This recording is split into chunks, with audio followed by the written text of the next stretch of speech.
इसमें है automobiles are fitted with a device that shows the distance travelled. तो जितने भी ऑटोमोबाइल्स होते हैं they are fitted with a device that shows the distance travelled. Such a device is known as odometer.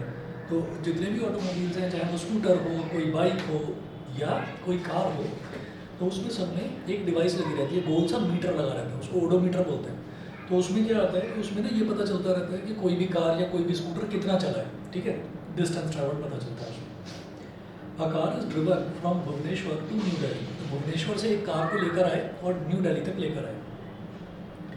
The difference between the final reading and the initial reading of the odometer is 1850 kilometre. तो जो उसकी initial reading थी और उसकी जो final reading थी, उन दोनों में डिस्टेंस कितना हुआ? 1850 किलोमीटर का। यानी कि वो कार जो है भुवनेश्वर से न्यू दिल्ली तक 1850 किलोमीटर चली। उसके बाद वो बोल रहे हैं find the magnitude of the displacement between Bhubaneswar and New Delhi by using the road map of India. Find the magnitude of the displacement between Bhubaneswar and New Delhi by using the road map of India. ठीक है, तो road map of India हमको use करना है, India का map, और find the magnitude of the displacement.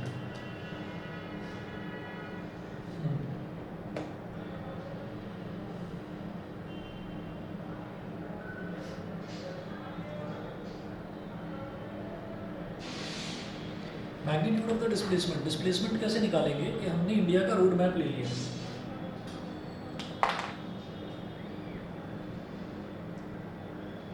अब road map पर हम ये देखेंगे कि जब रोड मैप होगा ना, और उसमें रोड मैप में कौन सी जगह से, कौन से सिटी से हम कौन से सिटी तक जा रहे हैं, वो अब रोड मैप तो हम मिलते हैं, तो लोग जीपीएस यूज़ करते हैं, ठीक है, गाज़ियाबाद से गाज़ियाबाद में जाने के लिए जीपीएस यूज़ करते हैं, तो रोड मैप तो मिलते नहीं हैं। तो रोड मैप क्या होते हैं कि वो बड़ा सा मैप होता है, उस बड़े से मैप में ये होता है कि जो मेन सिटीज़ हैं, उन सिटीज़ के बीच में जो मैप है वो पूरा का पूरा दे रखा होता है। फॉर एग्जांपल हमने ये देखा कि अगर मान लीजिए न्यू दिल्ली यहाँ पर है,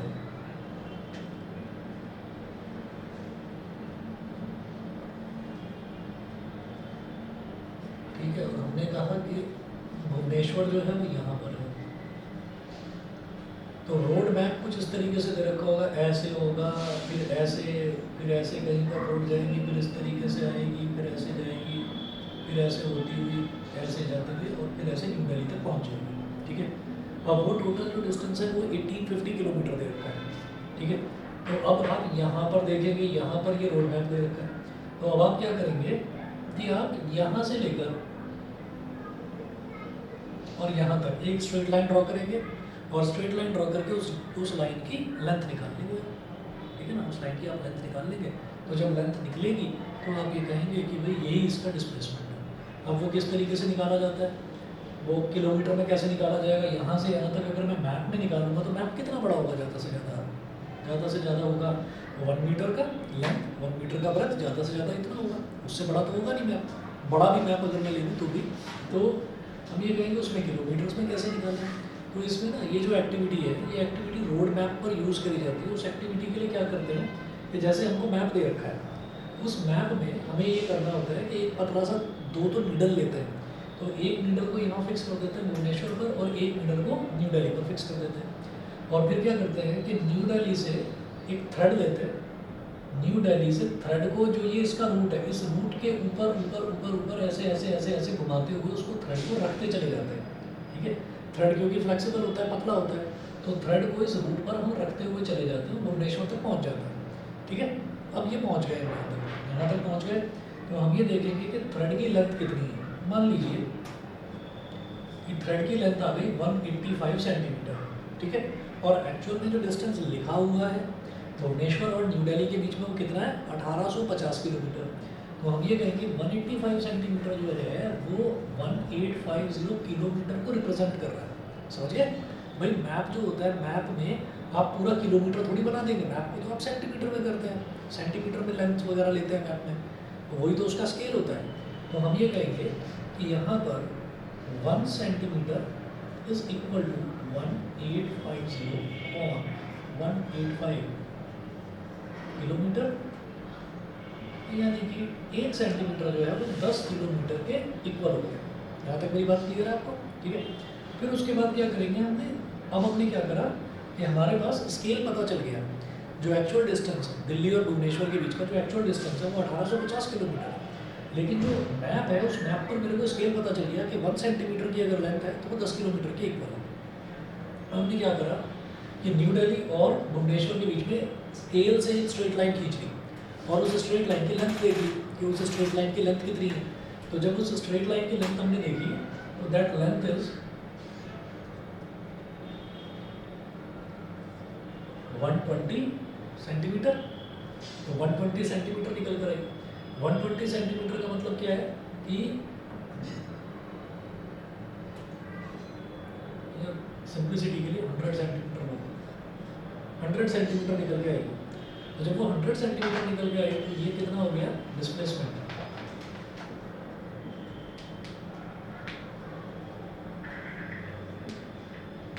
वन सेंटीमीटर 10 किलोमीटर के इक्वल है। तो 100 सेंटीमीटर कितने किलोमीटर के इक्वल होगा 100 इंटू 10 यानी कि 1000 किलोमीटर के इक्वल होगा। तो आप ये देखिए डिस्टेंस हमेशा ज़्यादा होता है और डिस्प्लेसमेंट हमेशा कम होता है। ठीक है, तो ये मैग्नीट्यूड आ गया। उन्होंने बोला find the magnitude of the displacement between Bhubaneswar and New Delhi by using the road map of India. तो रोड मैप ऑफ इंडिया अगर ये एक्टिविटी करने के लिए दें स्कूल वाले तो रोड मैप ऑफ इंडिया लेकर आना पड़ेगा आपको, जिसमें मेजर सिटीज़ के बीच का डिस्टेंस मेंशन कर रखा होगा और ऐसे ऐसे ऐसे ऐसे करके टेढ़ा मेढ़ा रूट बना रखा होगा। इसका मतलब ये नहीं है सड़क टेढ़ी मेढ़ी है, इसका मतलब ये है ये सड़क पर आप ऐसे जा रहे हैं फिर आगे लेफ्ट टर्न आएगा फिर आगे ऐसे राइट टर्न आएगा। ऐसे सड़क कभी भी सीधी थोड़ी होती है, आपको कहीं ना कहीं मुड़ना ही पड़ता है। इसलिए वो जस्ट क्लियर है ये जो मैं बता रहा था आपको, क्लियर है ये वाला? ओके, अब एक क्वेश्चन देखिएगा जो आपका ये एनसीईआरटी में पेज नंबर 74 पर क्वेश्चन नंबर 2 है।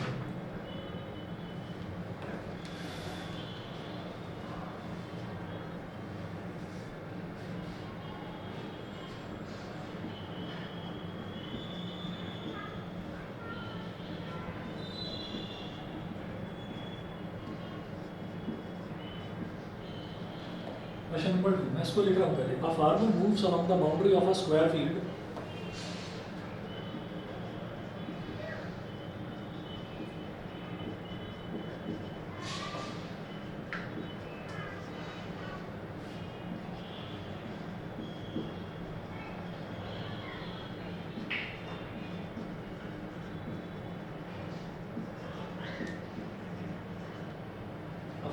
along the boundary of a square field of side 10 meter in 40 seconds.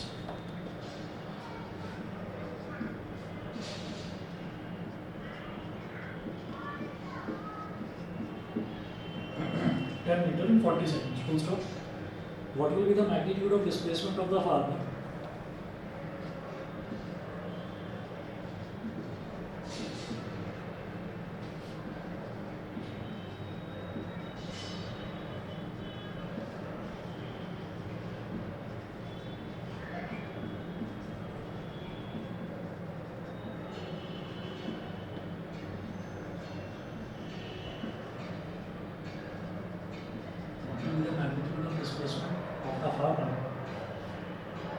At the end of 2 minutes 20 seconds.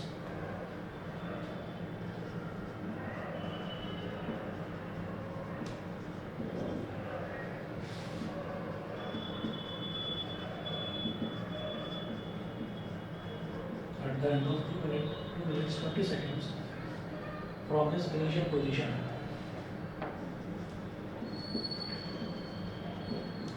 From his initial position.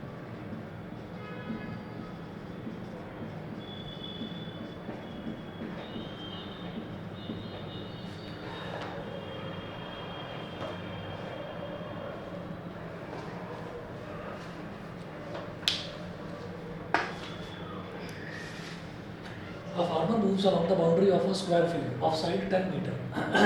एक फार्मर है, he moves along the boundary of a square field of side 10 meter in 40 seconds. ठीक है, तो वो जो farmer है वो square field की बाउंड्री पर चलता जाता है। ठीक है, स्क्वायर फील्ड है, मतलब फील्ड जो है उसकी शेप स्क्वायर वाली है, उसकी बाउंड्री पर चलता है। हम यहाँ पर कहेंगे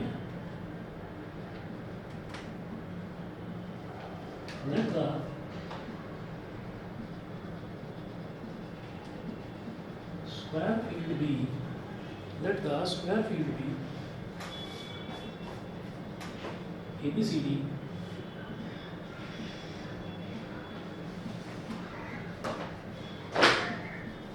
let the square field be ABCD as shown in figure। तो स्क्वायर फील्ड को हमने ABCD मान लिया।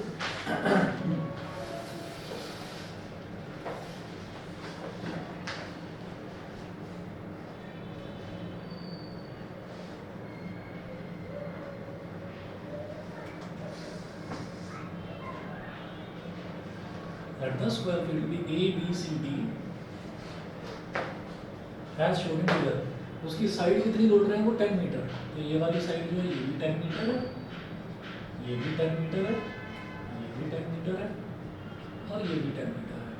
Moves along the boundary of a square field of side 10 meter in 40 seconds. What will be the magnitude of the displacement of the farmer at the end of 2 minutes 20 seconds from his initial position?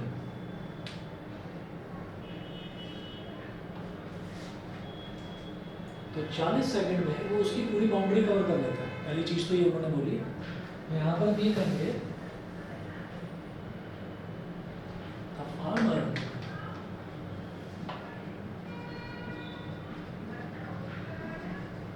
moves along the boundary, the farmer moves along the boundary in 40 seconds। Boundary के चारों तरफ जो वो घूमता है वो 40 second में घूमता है। अच्छा, length of boundary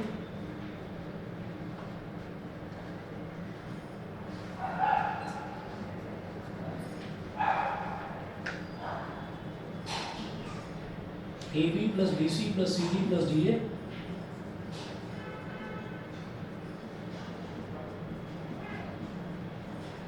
AB plus BC plus CD plus DA। तो चारों लेंथ आप ऐड कर लें 10 10 10 10 40 हो गया।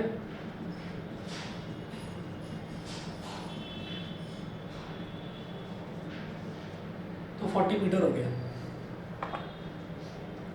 अच्छा, what will be the magnitude of displacement of the farmer at the end of 2 minutes 20 seconds from his initial position? तो हमने ये मान लिया कि फार्मर की इनिशियल पोजीशन A है, ठीक है।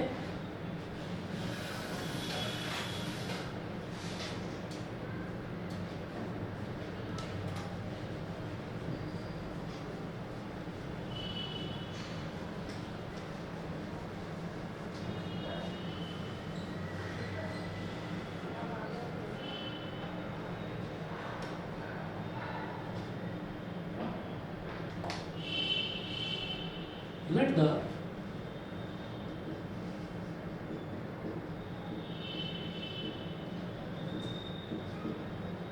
initial position of farmer be let the initial position of farmer be capital A। Let the initial position of farmer be capital A। तो फार्मर की इनिशियल पोजीशन को मैंने कैपिटल ए मान लिया, ठीक है। अच्छा, अब क्या है कि वो कह रहे हैं what will be the magnitude of displacement of the farmer at the end of 2 minutes 20 seconds। तो टोटल टाइम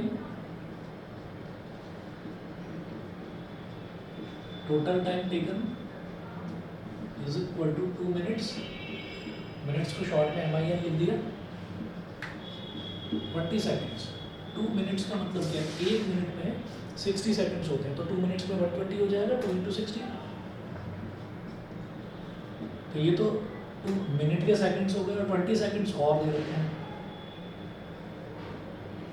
तो टोटल इतने सेकंड्स हो गए। ये मेरी बात समझ में आ गई आपको? ये जो 2 मिनट हैं इनको सेकंड में कन्वर्ट करने के लिए क्या करेंगे, 60 से मल्टीप्लाई और एक 20 सेकंड्स और हैं। तो टोटल कितना हो जाएगा 2 into 60 + 20, ठीक है। तो टोटल कितना हो गया 140 सेकंड्स। अच्छा, अब 140 सेकंड्स हो गया तो हम ये कहेंगे कि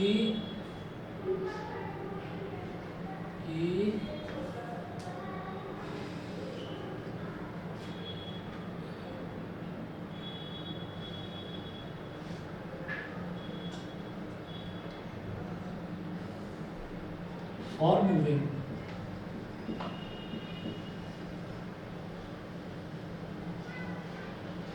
(40 meters) 40 meters plus 40 meters plus 40 meters. For moving 40 meters plus 40 meters plus 40 meters, farmer completes 3 rounds of the field and reaches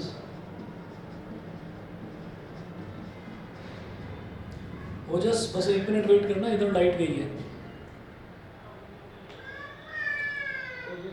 हाँ, for moving 40 meter plus 40 meter plus 40 meter, farmer completes 3 rounds of the field and reaches at the initial position A.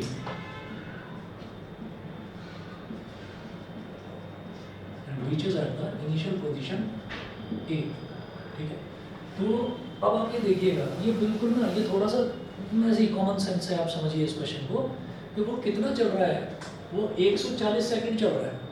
तो वो जब 40 metre चलता है 40 second लगते हैं उसको, तो यानी कि 1 मीटर चलने में उसको 1 सेकंड लग रहा है। तो 140 सेकंड में वो कितना चलेगा, 140 मीटर चलेगा। ये तो क्लियर है ना, ठीक है। तो अब आप ये देखिएगा कि शुरुआत के 120 मीटर वो कैसे चलेगा, 10 + 10 + 10 + 10 40 मीटर चला, तो ए से चला, ए पर ही आ गया। अगला 40 मीटर चला, फिर से ए पर आ गया। अगला 40 मीटर चला, फिर से ए पर आ गया। अब कितने मीटर बचे, 20 मीटर। तो 20 मीटर चलेगा तो कहाँ आएगा वो, सी पर, ठीक है। तो यहाँ पर लिखे ओजस, मेरी बात समझ गए।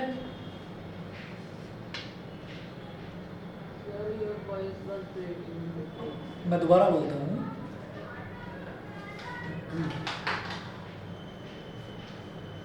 एक मिनट रुकिए।